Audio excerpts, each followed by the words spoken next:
বিসমিল্লাহির রহমানির রহিম। How to create GIF animation. আজকে আমরা যে বিষয়টি নিয়ে আলোচনা করব সেটা হচ্ছে জিপ অ্যানিমেশন। সেটা কীভাবে তৈরি করে। তো দেখেন এখানে একটা জিপ অ্যানিমেশন চলতেছে, তো আমরা এটা আজকে তৈরি করা দেখবো যে এটা কীভাবে তৈরি করা যায়। তো এই জন্য হচ্ছে আমাদের কি লাগবে, আমরা ফটোশপ ওপেন করি। ফটোশপ ওপেন করে নতুন একটা ফাইল নিই, একটা এইচডি সাইজের ফাইল নিলাম আমরা।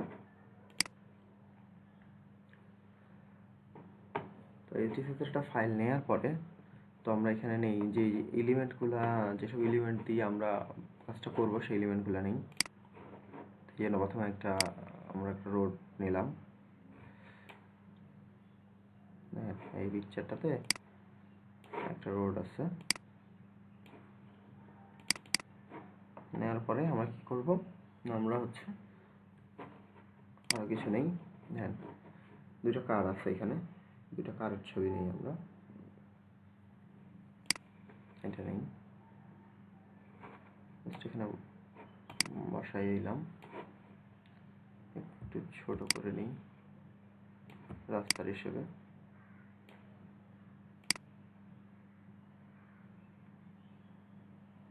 রাস্তাটা হিসেবে যতটা দরকার ততটা ছোট করে নিলাম।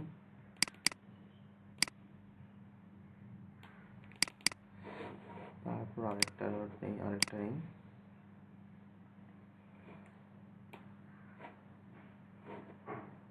এইটাও রাস্তার হিসেবে ছোট করে নিই।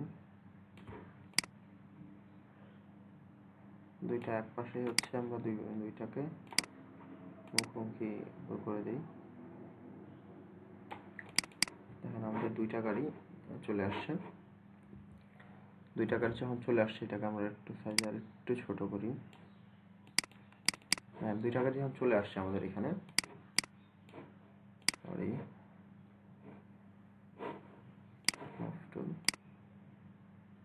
এই যে দিলাম আমরা। তাই যে আমাদের দুইটা গাড়ি আসলো, দুইটা গাড়ি মনে হচ্ছে মুখোমুখি রাস্তা দিয়ে আসতেছে। তো এটাকে আমরা এখন কি করব, অ্যানিমেশনে কনভার্ট করব। তো দেখেন যখন আমরা এটা নিলাম, নেওয়ার পর দেখেন এই যে আমরা আরেকটা পিকচার নেই। দেখেন এই যে দুইটা গাড়ি একসাথে মুখোমুখি আসতেছে, লাগে যাচ্ছে। এই পিকচারটাও নেই এখানে, এটা এইখানে দিয়ে দিই।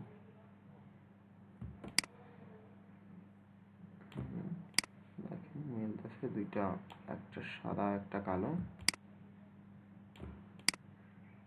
এখানে দিয়ে দিলাম। এটার ওই হিসাবে আমাদের এই গাড়িগুলো একটু বড় হয়ে গেছে, গাড়িগুলোকে ছোট করে দিই।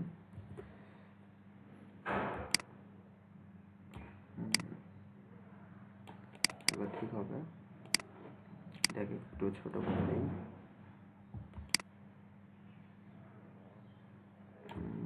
ঠিক হবে, হয়ে গেছে। তো দেখেন আমরা এই যে মিডিল এই গাড়িটাকে অফ, এটাকে না, এইটাকে অফ রাখি। তারপর তাহলে আমরা অ্যানিমেশন, একটা জিপ অ্যানিমেশন যখন করবো তখন আমাদের যাওয়ার লাগবে উইন্ডো থেকে এখানে টাইম লাইনে আমরা ক্লিক করলাম। অ্যান্ড এখানে আছে ক্রিয়েট, এখানে আছে create video timeline and create frame window. তো আমরা ক্রিয়েট ফ্রেম অ্যানিমেশনে ক্লিক করব। করার পর যেখানে ক্লিক করি দেখেন আমাদের এখানে একটা ফ্রেম চলে আসছে। এখানে আমাদের ফ্রেম চলে আসলো একটা। আমরা এখানে নতুন আরেকটা ফ্রেম নিই।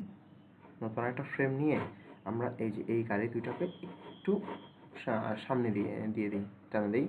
দেখেন এই যে জাস্ট একটু সামনে, এটা গাড়ি না, সরি, এই যে এটা গাড়িটা একটু সামনে। রাস্তার মধ্যে আরেকটা ফ্রেম নিলাম, এই গাড়িটাকে আরেকটু সামনে। আরেকটা নতুন ফ্রেম নিই, এই ফ্রেমের মধ্যে এই গাড়িটাকে একটু সামনে দেই, আর এই গাড়িটাকে আরেকটু সামনে দিই। আরেকটা নতুন ফ্রেম ক্রিয়েট করি, এই গাড়িটাকে একটু সামনে দিই, এই গাড়িটাকে আরেকটু সামনে দিই।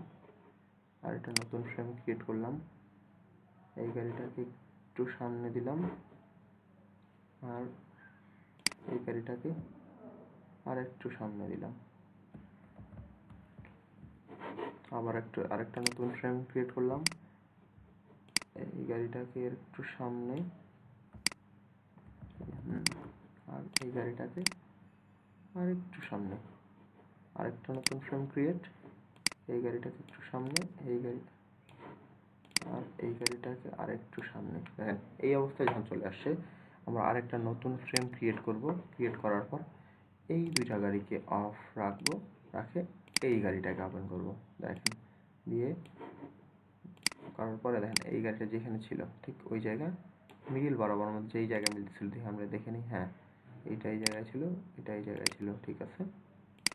ঠিক এই মিডিল বরাবর আমরা এটাকে নিয়ে নিলাম যে এই জায়গাটাতে দুই গাড়িটা ক্রাশ করতেছে। ঠিক আছে, এই পর্যন্ত আমাদের হয়ে গেল। তারপর দেখেন আমরা তখন আরেকটা কী করবো, একটা নতুন লেয়ার নিব, নতুন লেয়ারটা নিব এইটার উপরে, এটার উপরে একটা নতুন লেয়ার নিলাম। নেওয়ার পরে আমরা নতুন একটা ফ্রেম ক্রিয়েট করব। ফ্রেম ক্রিয়েট করে দেখেন এই যে এইটা থাকবে এবং এই লেয়ারটা থাকবে। এই লেয়ারটার পর আমরা একটা কাজ করবো, একটা ইফেক্ট দিব। ব্রাশ টুল সিলেক্ট করে আমরা এখানে একটা ইফেক্ট দিই। এখন যেটা গাড়ি ক্রাশ খাওয়ার পরে একটু জুম করে নিই, ক্রাশ খাওয়ার পরে তো একটা আগুনের ফুলকি উঠে, সেটা আমরা দিয়ে দিই। দেখেন এই যে দিলাম, দেওয়ার পর আমরা এইটা লেয়ারটাকে একটু ব্লার করে নিই, ফিল্টার থেকে ব্লার, গৌসিয়ান ব্লার। দেখেন এই যে এরকম একটা ইফেক্ট আসে, যতটা দরকার ততটা ইফেক্ট আমরা দিব, দেন জাস্ট ওকে করে দিলাম। এখন যদি আমরা এই অ্যানিমেশনটা প্লে করি দেখেন তাহলে কি হয় দেখি আমরা। জাস্ট আমরা এই যে এইখান থেকে সবার শেষে লেয়ারটা সিলেক্ট আছে, শিফট করে প্রথম লেয়ারটাতে সিলেক্ট করব, করে দেখেন এখানে টাইম 0 সেকেন্ড দেওয়া আছে সবগুলোতে, ওকে করে 0.1 সেকেন্ড করব।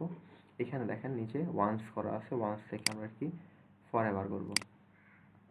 এইটা ফরএভার করলাম কেন, দেখেন ওয়ান্স করলে সেটা একবার চলে থামে যাবে, 3 টাইম করলে 3বার চলে থামে যাবে, ফরএভার করলে সে চলতে থাকবে। আদার করলে আমরা যতবার চাই যে নির্দিষ্ট 10 বার 20 বার এটা আমরা ডিফাইন করে দিতে পারি। তো আমরা ফরএভার করে দিলাম, দিয়ে জাস্ট প্লে করলাম। দেখেন কি হচ্ছে, সরি একটা জিনিস ভুল হয়ে গেছে এখানে। এই যে ইফেক্টটা প্রত্যেকটা লেয়ারের মধ্যেই চলে আসছে, যদি ইফেক্টটা প্রত্যেকটা লেয়ারের মধ্যে চলে আসছে, তো আমরা এখানে এই লেয়ারটা দিই, এই লেয়ারটা দিয়ে এটা অফ করে দিলাম। তারপর দেখেন এই লেয়ার অফ, এই layer of, of of of of, এই লেয়ার অফ, এই লেয়ার অফ, এই লেয়ারে আসার পর আমরা এই যে ইফেক্টটা দিয়ে দিলাম। এবার আমরা প্লে করি, দেখেন দুইটা গাড়ি আসতেছে, আসে মাঝখানে ধাক্কা লেগে ক্রাশ করে গেল তারা, এবং একটা এই যে ক্রাশ করার ফলে তাদের যে লাল একটা ইফেক্ট, যে হ্যাঁ আগুন জ্বলে উঠলো, এরকম একটা ইফেক্ট তৈরি হয়ে গেল। এটাই ছিল আমাদের আজকের আলোচনার বিষয়, আশা করি আপনাদের উপকারে আসবে।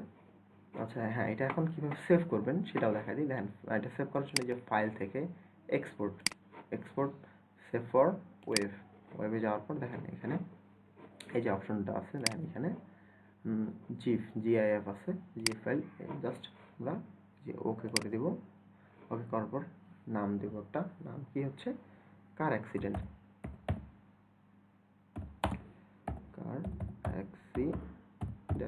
দিয়ে আমরা কোথায় সেভ করবো, যে লোকেশন দেখা দিই, সেভ। জাস্ট এটাকে মিনিমাইজ করে রাখি, দেখেন কোথায় সেভ হয়েছে কিনা দেখি। এই যে দেখেন আমাদের একটা জিপ ফাইল তৈরি হয়ে গেছে। এই ছিল আমাদের আজকের আলোচনার বিষয়। ধন্যবাদ, তোমরা সবাই ভালো থাকবেন। আশা করি আপনাদের এটা অনেক ভালো লাগবে, আশা করি আপনাদের এটা উপকারে আসবে এবং আপনারা অনেক জিপ তৈরি করতে পারবেন, এটা দেখে অনেক উপকৃত হবেন। দেখেন ধন্যবাদ। আরেকটা বিষয় যেটা বলতে হয় সেটা হচ্ছে, দেখেন আপনারা যখন এই যে অ্যানিমেশনটা ক্রিয়েট করবেন তখন অবশ্যই আমরা এই যে লেয়ারগুলো অবশ্যই ঠিকঠাক কাজ করার চেষ্টা করবেন। নয়তো প্রথমে দেখলেন যে আমরা জাস্ট এই লেয়ারটা অন রাখছিলাম, এই লেয়ারটা পরে কাজ করছিলাম বলেই কিন্তু আমরা যখন ভিডিও ফ্রেমটা অন করলাম তখন দেখেন এই লেয়ারটা কিন্তু আমাদের প্রত্যেকটা ফ্রেমে আসতেছিল। সো এই ব্যাপারে একটু কেয়ারফুল থাকবেন যে যেন প্রত্যেকটা লেয়ারে কাজ ঠিক মতো হয়। আর যদি লেয়ারে কাজ করতে সমস্যা হয় ফ্রেমের ক্ষেত্রে, তো আপনারা প্রত্যেকটা ফ্রেমে ক্লিক করবেন আর এবং এর ভিউটা দেখবেন। দেখেন আমরা যখন এই ফ্রেমে ক্লিক করলাম এই ফ্রেমের ভিউটা দেখা যাচ্ছে, এই ফ্রেমে ক্লিক করলে এই ফ্রেমের ভিউ, এই ফ্রেমে ক্লিক করলে এই ফ্রেমের ভিউ দেখা যাচ্ছে, এই ফ্রেমে ক্লিক করলে এই ফ্রেমের ভিউটা আসতেছে। আর এখানে ক্লিক করবো তখন এখানকার ভিউটা আসতেছে, এখানে ক্লিক করলে এখানকার ভিউটা আসতেছে, এখানে ক্লিক করলে এখানকার ভিউ। প্রত্যেকটা লেয়ারে আমরা ক্লিক করব, প্রত্যেকটা লেয়ারের ভিউটা আমরা পাচ্ছি এখানে। দেখেন দেখেন প্রত্যেকটা লেয়ারে যখন আমরা ক্লিক করব, যে এই লেয়ার তো না, এই যেখানে আমরা ফ্রেম বলবো এগুলোকে, প্রত্যেকটা ফ্রেমের ভিউটা আমরা পাচ্ছি। এখন যদি আমরা মনে করি পার্টিকুলারলিভাবে কোনো ফ্রেমের আমরা স্থায়িত্বটা বাড়ায় দিব, তখন দেখেন এই যে এখানে ক্লিক করব, করে এইটা এখানে যেটা ক্রাশ করতেছে, এখানে একটু সময়টা বাড়িয়ে দিই, 0.2 সেকেন্ড করে দিই আমরা। দেন আবার আমরা যদি এখন প্লে করি, দেখেন এখানে একটু একটু সময় ধরে স্থায়ী হচ্ছে, তারপর আবার করে আবার নতুন শুরু হচ্ছে। আবার যদি দেখেন এখানে যদি আমরা ফরএভার জায়গা ওয়ান্স করে দিই, দিয়ে প্লে করি, দেখেন দেখেন আটকে আছে। ঠিক ওই রকমভাবে এখানে আমরা যতটা করব ঠিক ততবার সে প্লে হবে। প্লে হওয়ার পর তারপর সে থামে যাবে। ফরএভার করলে তো আমার কোনো প্রশ্নই আসে না। আচ্ছা, ধন্যবাদ, ভালো থাকবেন।